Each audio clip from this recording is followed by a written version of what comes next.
ഇപ്പോൾ നാളെ യുദ്ധം നിൽക്കുകയെന്ന് വിചാരിക്കുക, എന്നാൽ പോലും ഇതിൻ്റെ ആഘാതം ഇപ്പോൾ ഉണ്ടായതിനേക്കാൾ കൂടുതൽ ഇനിയുള്ള കാലം നമ്മൾ അനുഭവിക്കും, ലോക സമ്പദ്ഘടനയിൽ ഉണ്ടാവും.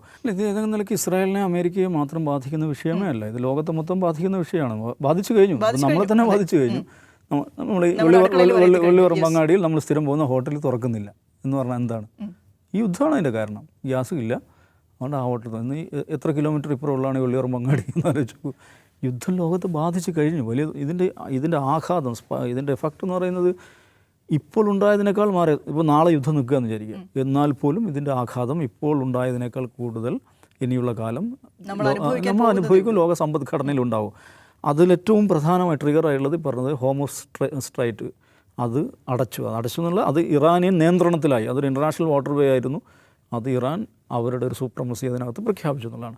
നെക്സ്റ്റ് അവർ ബാബുൽ മന്ദബിൽ ഇറാന് നേരിട്ട് ഇടപെടാൻ പറ്റില്ല, കാരണം സൗദിയുടെ ഇപ്പുറത്തെ സൈഡിൽ നിൽക്കുകയാണ്. പക്ഷേ അവരെ സംബന്ധിച്ചിടത്തോളം അവരുടെ പ്രോക്സി ആയിട്ടുള്ള അവരുടെ കൂടെ നിൽക്കുന്ന ഹൂത്തീസിന് അവിടെ വലിയ സ്വാധീനമുണ്ട്. അപ്പോൾ ബാബുൽ മന്ദബ് 26 കിലോമീറ്റർ അതിൻ്റെ വിടുത്ത് എന്ന് പറയുന്നത്, ഹോർമുസ് 33 കിലോമീറ്റർ ഉണ്ട്. അപ്പോൾ അതിനേക്കാൾ എളുപ്പം കൈകാര്യം ചെയ്യാവുന്ന, ഇനി ഈ ഹൂത്തീസിൻ്റെ കയ്യിൽ പാട്ട മിസൈലുകളാണുള്ളത് എന്ന് തന്നെ വിചാരിക്കുക. പക്ഷേ മാരിടൈം ട്രാഫിക്കിൽ നമുക്ക് സുരക്ഷ ഭീഷണിയിലാണ്. ഇപ്പോൾ ഒരു കപ്പൽ, ഓയിൽ ടാങ്കറുമായിട്ട് കപ്പൽ ജീവനക്കാർ പോകുമ്പോൾ അവർക്ക് ഒരു മിസൈൽ വന്ന് വീഴേക്കാം എന്ന ആശങ്കയുണ്ടെങ്കിൽ അവരെ പണിക്ക് നിൽക്കില്ല. ഇൻഷുറൻസ് കമ്പനികൾ അവരുടെ ഇൻഷുറൻസ് പ്രീമിയം വലിയ തോതിൽ വർദ്ധിപ്പിക്കും. അപ്പം മാരിടൈം ട്രാഫിക് എന്ന ലോകത്തെ ഏറ്റവും വലിയ മാരിടൈം ട്രാഫിക് നൽകുന്ന 2 ചോക്ക് പോയിൻറ്റുകളാണ് ഈ ഹോർമുസ് ആണെങ്കിലും ബാബുൽ മന്ദബ് ആണെങ്കിലും. അപ്പോൾ അത് വലിയ തോതിൽ ആഘാതം ഉണ്ടാക്കും. ഒരു മിസൈൽ പോലും വന്ന് വീണിട്ടില്ലെങ്കിൽ പോലും മിസൈൽ വീഴും കെട്ടോ എന്നൊരു ഭീഷണി മതി ഇത്തരം സംഗതികളെ ആകെ തലകീഴായി മറച്ചിടാൻ.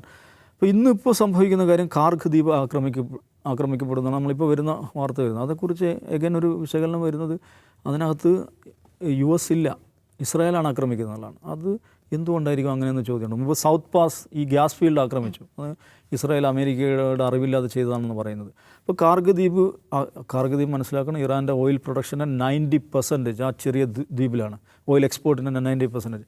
അപ്പോൾ അത് ആക്രമിക്കപ്പെട്ടാൽ, ഇതുവരെയും അത് ഒരു തവണ മാത്രമാണ് അവിടെ ബോംബിട്ടത്, അത് തന്നെ അവിടുത്തെ മിലിറ്ററി ഇൻസ്റ്റലേഷനാണ്.